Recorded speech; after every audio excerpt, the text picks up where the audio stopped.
So today we will start with the reserve bank of India. ये important topic रहता है जब भी आप किसी भी कॉम्पिटिटिव एग्जाम की तैयारी करते हैं। और इंडियन इकोनॉमी का अगर आप सिलेबस देखें तो ये जो हमारा बैंकिंग सिस्टम रहता है या आपका apex body of banking system है, तो उसके से रिलेटेड काफ़ी सारे क्वेश्चन बनते हैं। रिजर्व बैंक ऑफ इंडिया आज का हमारा टॉपिक रहेगा प्यारे बच्चों। रिजर्व बैंक ऑफ इंडिया की जब हम बात करते हैं तो it is established on 1 April 1935।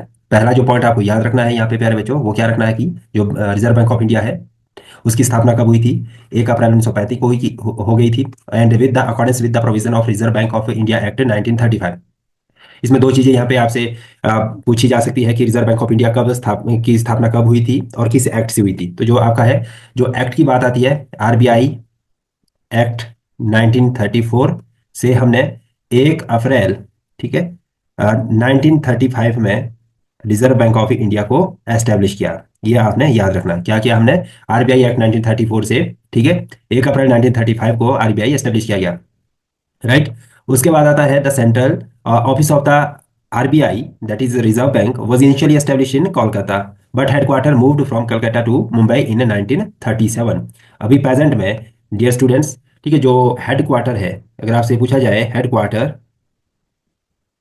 Headquarter of the RBI, ठीक है, कहाँ पे है? तो आप बोलेंगे मुंबई। प्रेजेंट में तो कहाँ पे है? मुंबई में, ठीक है। बट जब ये एस्टेब्लिश हुआ था, एट द टाइम ऑफ, आप specially at the time of establishment, establishment के समय जो इसका हेडक्वार्टर था, तो वो कहाँ था? कोलकाता में था, ठीक है। तो कोलकाता से ये मुंबई के लिए जो मूव्ड किया गया है, कहाँ के लिए? मुंबई के लिए। तो ये कब हुआ था? ये हुआ था इन द ईयर ऑफ 1937, ठीक है। ये आपको इंपॉर्टेंट पॉइंट याद रखने हैं। उसके बाद नेक्स्ट पॉइंट आता है, that is Osborne Smith was the first governor of reserve bank of India. कौन थे? Osborne Smith was the first governor of RBI, ठीक है। ये इंपॉर्टेंट पॉइंट है। First governor, first governor of RBI कौन थे हमारे पास? That was Osborne Smith, Osborne Smith, right. उसके बाद आता है RBI was nationalised on 1 January 1945। Nationalisation, nationalisation of RBI, of RBI कब हुआ था? 1949, याद रखिएगा, है ना। कब? 1 जनवरी 1949। अब इसके बाद एडमिनिस्ट्रेशन की बात करें, यानी कि जो आरबीआई का प्रशासन है वो किन गतिविधियों से मूव ऑन होता है। तो इसमें सबसे पहले आता था आरबीआई हैज 4 जोनल ऑफिस, मतलब 4 जोन, जो पूरा का पूरा इंडिया है वो 4 जोन में डिवाइड किया गया है, जिसमें कि न्यू दिल्ली फॉर नॉर्थ के लिए है, चेन्नई साउथ के लिए है, and Kolkata for east, and Mumbai for west. अब इसको अगर आप इस तरह से देखें, यहाँ पे अगर ये इंडिया का मैप है, और इंडिया के मैप में ये नॉर्थ पोल है, ये साउथ है, ये आपका ईस्ट है, और ये आपका वेस्ट है। तो यहाँ पर जो ये दिल्ली है, यहाँ पर क्या है? दिल्ली। तो ये पूरे नॉर्थ के लिए आरबीआई का हेड ऑफिस है। फिर यहाँ पे जो आप इसको जोन वाइज एडमिनिस्ट्रेशन जो रन करता है, ठीक है। तो फिर आपकी है चेन्नई साउथ में, ठीक है, ये आपका चेन्नई है साउथ के लिए। फिर कोलकाता इधर, ये किसके लिए है? ईस्ट के लिए, जितना ये ईस्टर्न वाला पोर्शन बच गया कोलकाता।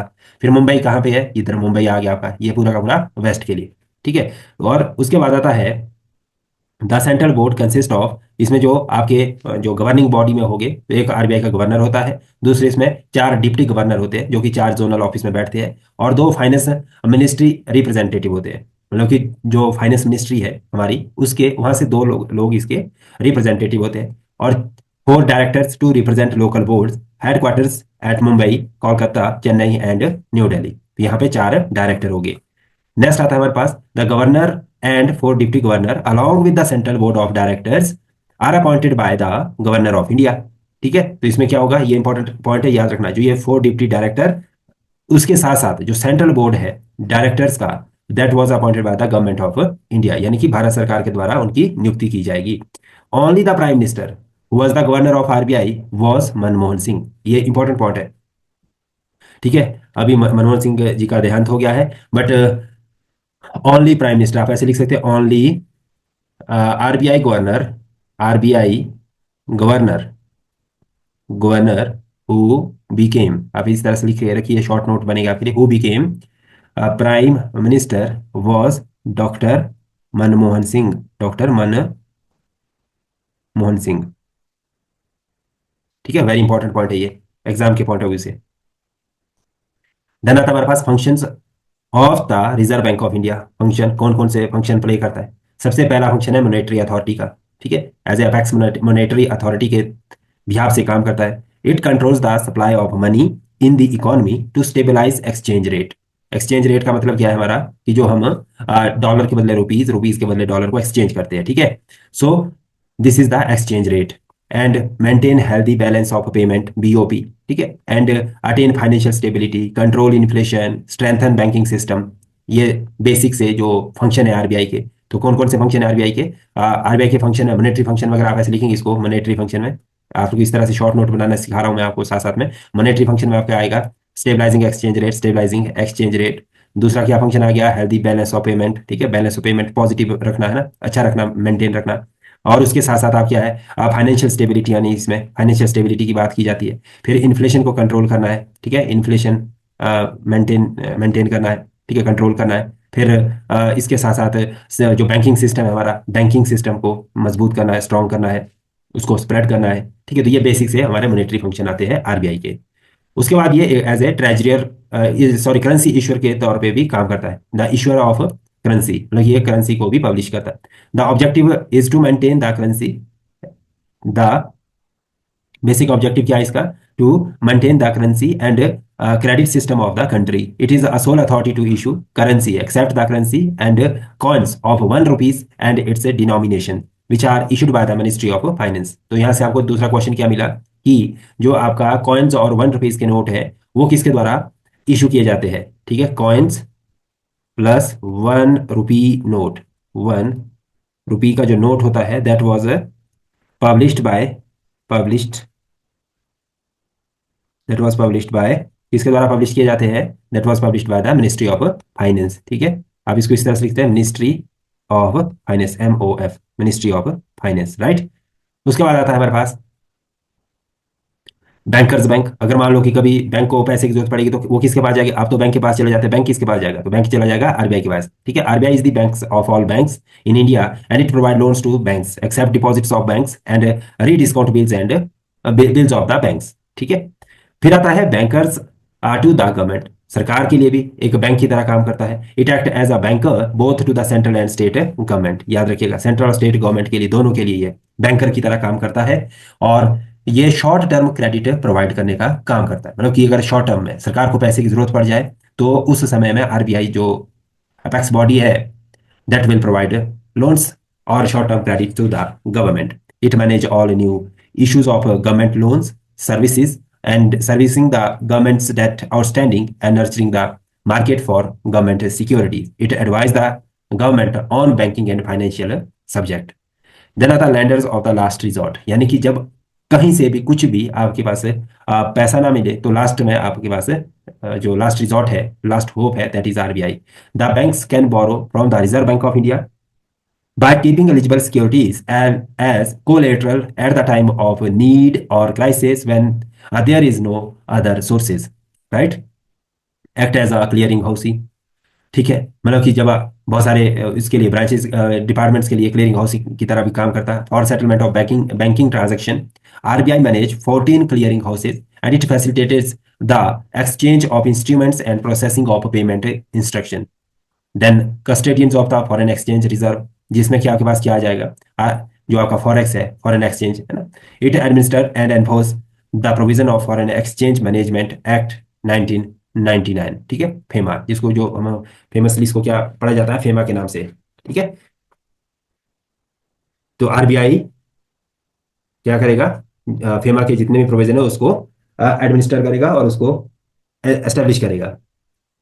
देन आता है RBI buys and sells foreign currency to maintain the exchange rate of Indian rupees versus foreign currency.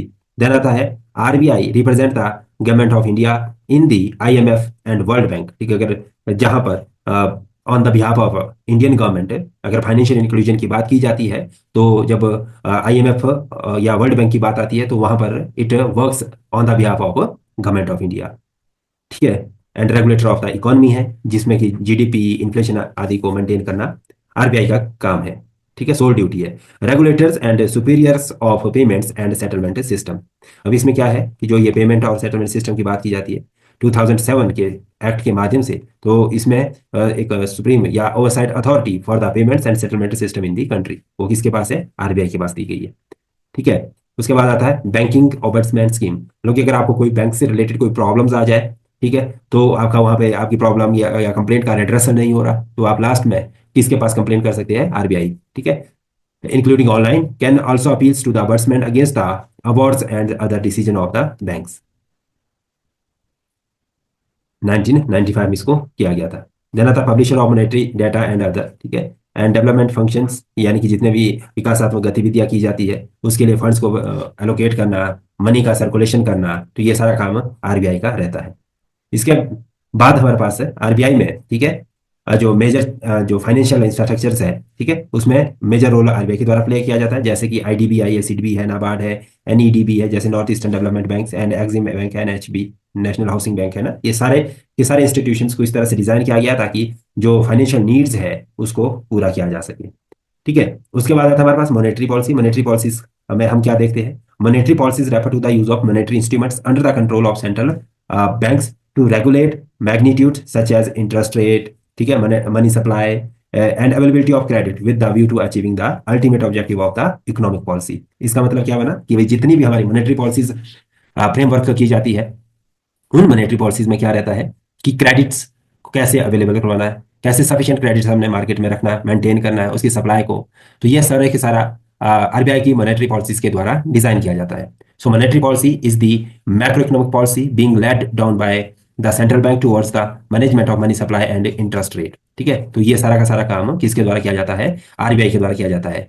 ठीक है। आरबीआई डिफरेंट जो बैंक रेट्स है उनको चेंज कर सकता है। ठीक है। अगर उसको लगता है कि मैंने मार्केट में ज्यादा पैसा भेजना है तो जो बैंक रेट है उसको डाउन किया जाएगा, और अगर मार्केट्स में पैसे की सप्लाई कम करनी है तो कंट्रोल करना है मनी सप्लाई को, तो वो बैंक रेट को इंक्रीज कर देगा। और जो बैंक रेट है, बैंक रेट में मुख्य तौर से हमारे पास क्या क्या आता है? सबसे पहला आता है कैश रिजर्व रेशो, जिसको आप सीआरआर कहते हैं, और statutory liquidity ratio, bank rate, repo rate, reserve reverse repo rate और ओपन मार्केट ऑपरेशन। ये कुछ महत्वपूर्ण फंक्शन है जो आरबीआई के द्वारा प्ले किए जाते हैं। जो ये सीआरआर है इसको हम क्या कहते हैं? शॉर्ट फॉर्म में सीआरआर। ये एसएलआर है, ठीक है, ये बीआर है, इसको आरआर के नाम से जानते हैं, इसको आर आर आर के मतलब जो ये शॉर्ट फॉर्म है, OMO, ठीक है, ये इसकी शॉर्ट फॉर्म है।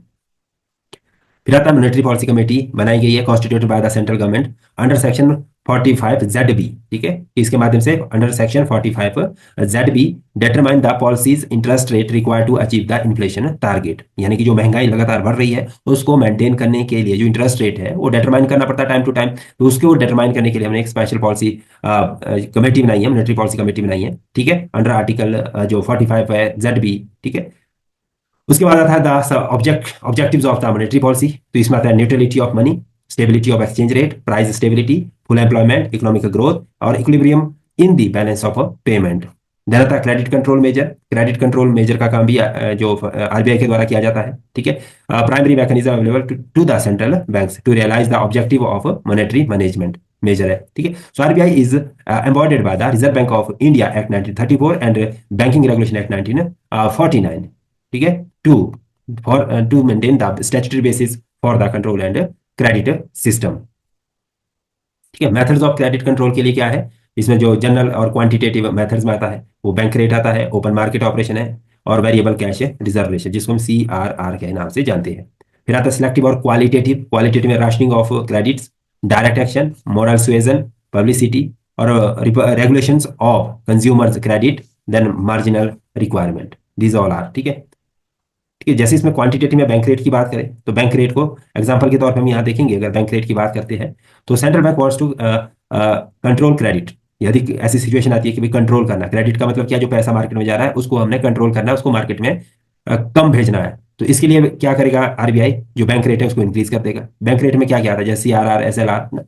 As a result the deposit rates and other lending rates in the money market will go up and borrowing will be discouraged and will lead to contraction of the credit and vice versa. इसका मतलब क्या बना कि अगर आप इसको थोड़ा सा यहाँ पे देखने का प्रयास करें कि जब मार्केट में आप पैसा भेजना है मुझे कम, ठीक है, यानी कि जब मैं चाहता हूँ कि मार्केट में जो पैसा है यानी कि मनी है वो क्या हो जाए? कॉन्ट्रैक्ट हो जाए, कॉन्ट्रैक्शन हो, मनी का कॉन्ट्रैक्शन, मनी कॉन्ट्रैक्शन हो जाए। कॉन्ट्रैक्शन का मतलब क्या होता है? कम होना। ठीक है। तो इसके लिए जो आरबीआई है वो क्या करेगा? आरबीआई करेगा बैंक रेट में चेंज। बैंक रेट को इंक्रीज कर देगा। क्या करेगा? इंक्रीज कर देगा। अब सपोज करो कि अगर बैंक रेट इंक्रीज हुए हैं तो इसका मतलब क्या है कि जो आपका, ठीक है, सेविंग एंड इन्वेस्टमेंट है, ठीक है, ये सेविंग और इन्वेस्टमेंट दो चीजों से मार्केट चलती है, सेविंग प्लस इन्वेस्टमेंट, ठीक है। इन्वेस्टमेंट, इन्वेस्टमेंट कौन करता है? इन्वेस्टर, बिजनेसमैन, जिनको आप बिजनेसमैन कहते हैं, इन्वेस्टर, ठीक है, इन्वेस्ट करते हैं ये पैसा मार्केट में। सेविंग कौन करता है? जो आप डेली वेज अर्नर एटसेट्रा है, या जितने भी आप बोल सकते हैं कि जो अदर पीपल्स है, ठीक है, जो अर्निंग करते हैं for the purpose of survival, ठीक है। तो नॉर्मली जो इन्वेस्टर नहीं है, ठीक है, उनके बाद जो बच गया आपके पास डेली वेज अर्नर या एम्प्लॉय एटसेट्रा, तो वो यहाँ सेविंग करते हैं। सेविंग वो कब ज्यादा करेंगे? जब अगर रेट ऑफ इंटरेस्ट उनको ज्यादा मिल रहा है सेविंग के ऊपर, अगर रेट ऑफ इंटरेस्ट ज्यादा मिलेगा तो वो पैसा बैंक में डाल देंगे। बट अगर रेट ऑफ इंटरेस्ट क्या हो जाएगा, यहाँ पे कम हो जाएगा, तो वो क्या करेंगे? पैसा, वो पैसा अपना परचेजिंग में लगा देंगे, यानी कि वो पैसा इन्वेस्ट कर देंगे, ठीक है। तो ये सब चीजें बैंक रेट से डिसाइड होती है। ओपन मार्केट ऑपरेशंस आता है, ठीक है। इन नैरो सेंस में देखें तो central bank starts to purchase and sell the government securities in the money market. फिर ब्रॉड सेंस में central bank purchases and purchase and sell not only government security but also other proper eligible securities like bills and securities of private concern. When banks and private individual purchases these security, they have to make payments for these securities to the central banks, ठीक है। उसके बाद आता है variable reserve ratio. इसमें आता है आपके पास जैसे कैश रिजर्व, जो मैंने अभी बताया आपका, स्टैट्यूटरी लिक्विडिटी रेशो, ठीक है, ये सारी चीजें आती है। और इसके बाद आपका रेपो रेट और reserve reverse repo rate, RRR बोलते हैं जिसको, ठीक है। ये सब चीजें यूज की जाती है to control the money supply in the market, ठीक है। कॉल फॉर मनी आता है। कॉल फॉर मनी का मतलब है कि जहां पे आप the money is lent for one day in this market is known as call money. इसको क्या कहते हैं हम? Call money. जहां पर एक दिन के लिए आपका पैसा दिया जाता है, and if it exceed one day is refer to as notice money. And notice money refer to the borrowing and lending of funds for 2 to 14 days, यानी कि 14 दिन के अंदर अंदर वो पैसा वापस आना चाहिए, ठीक है। उसके बाद new financial years of RBI, ये आपको बताया कि अप्रैल से मार्च तक चलेगा। तो ये आज हमने RBI के बारे में पढ़ा, और RBI के द्वारा बनाई जाने वाली different different policies and how they control money supply, ये सारा का सारा आज की इस वीडियो में हमने कवर किया। Thank you to watch this video.